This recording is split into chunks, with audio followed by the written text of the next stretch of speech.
Guys, I'm not gonna lie to you, I came into this update pretty excited. There's a lot to look forward to here, but a lot did change, and it took some time to reflect, and I'm just gonna warn you. This is a 3-part series that I'm doing, ranting. So if you think this is a rant, and you don't like rants, you haven't seen nothing yet. But we really need to talk about Exos Heroes and line games because it's getting problematic, and I just want to be honest with y'all, I'm still gonna keep playing, but I'm worried.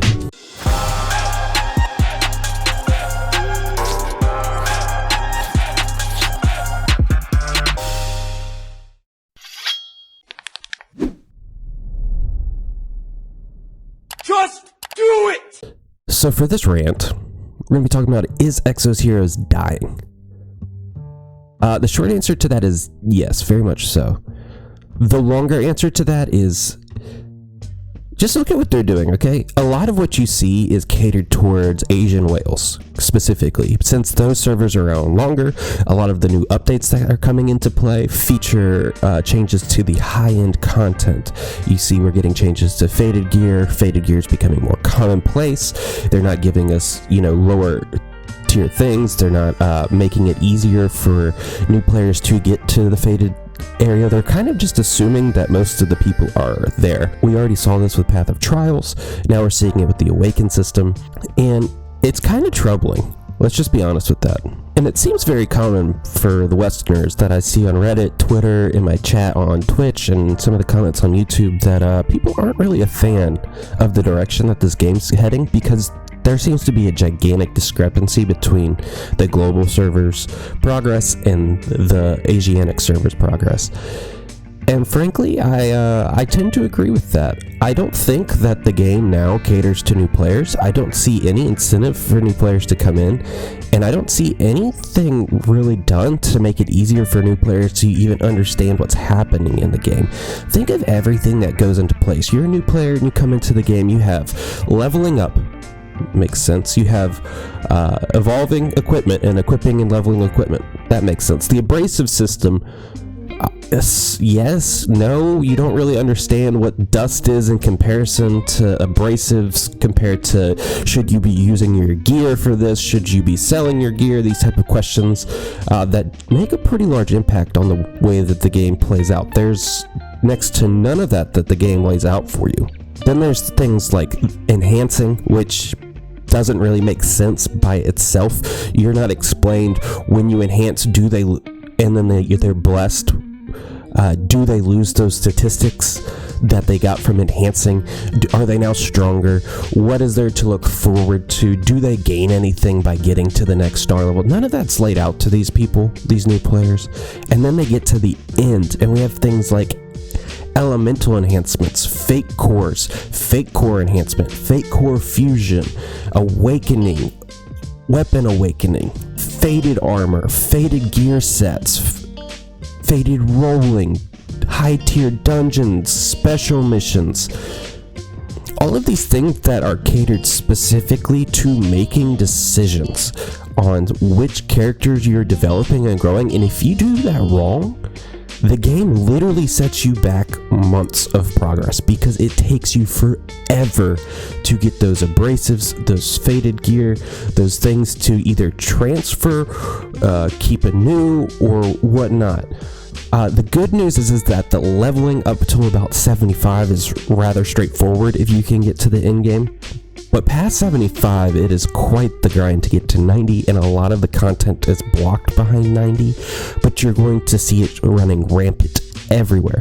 And since the game does such a bad job at managing the people that you interact with, managing the community, managing how you perceive other people's units, it's a really big disincentive for these new players to come into play and question the elemental damage, to question what of this is affected by statuses, how do I even view the statuses, why did this happen to my character?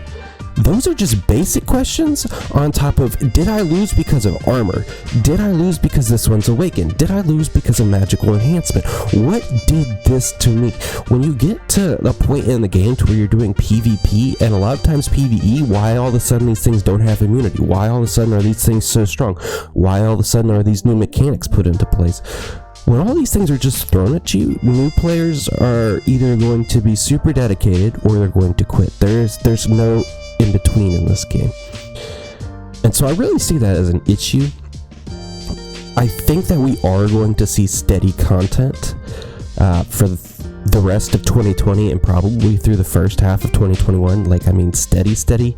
And I think around summer of 2021, you're going to see either a gigantic update to the game that really changes a lot of things. It completely changes the marketing campaign and the pushes that they're making and how effective that this game can truly be towards new players. Or you're going to see them slowly fizzle out and die and try to milk you all the way down. Right now, I'm leaning towards the second one. This summer set, to me, already screams they're trying to milk you. You guys know me, I'm not a fan of swimwear lines. I don't think that you have to use sex to sell a game. I don't think that sex is a good mechanic. I don't think that appeal is something that makes your game more profitable. I think when you look at games like Guardian Tales and maybe even like Raid Shadow Legends, and there's just a lot of examples of games that don't use sex appeal to try to bring in a new crowd and keep their crowd. Sure, you're going to get a lot of simps that are going to throw a lot of money just to get a certain skin, but I think you're actually limiting your target market more than you're helping your existing market. And I think that paired with how terrible the Summer Blessing actually is in comparison to the Dragonblood units, I think they knew that they were milking this. I mean, let's think about it this way. They didn't even tell you what FC Glenn and FC Yao did, or FC Bernadette. They just didn't even put that on their announcements. They just released a picture and said, go buy it, right? Now you compare this to the previous units, or the ones that got significant upgrades like Scarlet and Iris. They went out of their way to tell you exactly what changed and why this is beneficial to the game and things such as that. And they stopped doing that for a very specific reason. They knew what they were doing. They were selling you a skin. They were not selling you a fake core. And I think as a whole, the fake core system leads to a dying product. Why? Because you're limiting the interactions between non-faded and non-faded heroes in the endgame. Think about it. Think of if you're at the end of the cycle of the game, think about what is relevant and what you see around you. You're going to see generals, be it faded or fake core. You know, your Bathories, your Garfs, your Valentinas, your Rachels. And then you're going to see your significantly improved black fake cores, which through the Summer Blessing we discovered that without that specific passive, that really all it is a skin, and then reworks. So we have Annie that's super relevant. You can find use out of Lepin and some use out of Otard.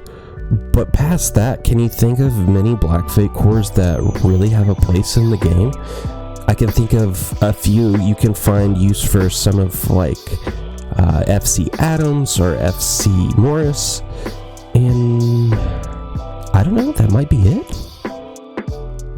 For Legendary and below that have a fake core, I think that might be it, that haven't been reworked, right? And because of this, what you see is a mass rush to specific champions, those being the generals and fadeds, because outside of those you have like 3 or 4 heroes at max of relevance.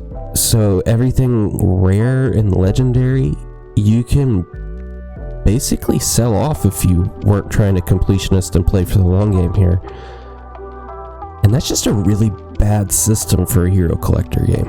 And the fake core system as a whole just means that they can keep reusing the same assets, and they're already getting lazy with the character designs. I mean, once they went back to elements, now you literally just have the exact same hero, just with different elements in a lot of cases, across from common all the way up to legendary. So all in all, I don't think that the system and the decisions that they make lead to a growing game. I don't see a vast marketing campaign towards the West, and I don't really see anything that's going to attract a ton of people to the West at the moment. Now, don't get me wrong, I'll repeat it again. I still enjoy Exos. I'm still going to play Exos, and I really hope for the best of Exos. But to answer the question of, is Exos dying? Sadly, yeah, it is. And I don't see a reason why it's not going to continue doing that.